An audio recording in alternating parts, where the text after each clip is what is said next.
Future messages, present horror. I always thought my smartwatch was just a device for fitness tracking and notifications until last night. It was around 2 a.m. when I received an unusual alert, an icon I'd never seen before. I tapped it out of curiosity, and what unfolded was a series of messages from someone claiming to be me, but from a future devastated by catastrophe. At first, I laughed, dismissing it as a prank or glitch.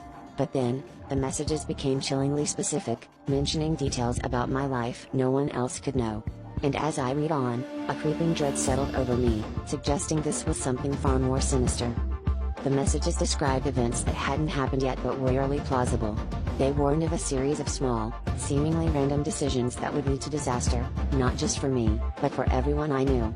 The sender insisted they were my only chance to avert this doomed path. Despite my skepticism, the precision of their predictions left me unnerved. I tried to ignore it, to sleep it off, but the thought gnawed at me: what if this was real? With every ping of my smartwatch, a new fragment of my so-called future unfolded, each more terrifying than the last.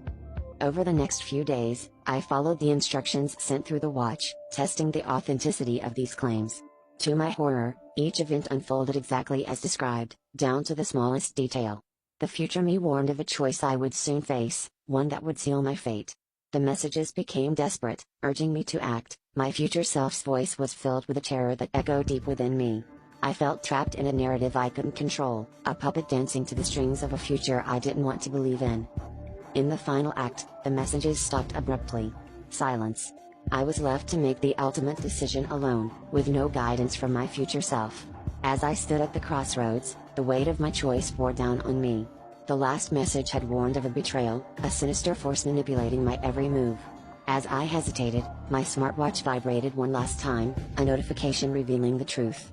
The messages were not from my future self but from something else, something that had been watching, waiting for me to falter. As the realization hit, I knew this was a warning too late. The doom it spoke of wasn't in a distant future, it was here and now, and there was no escaping it.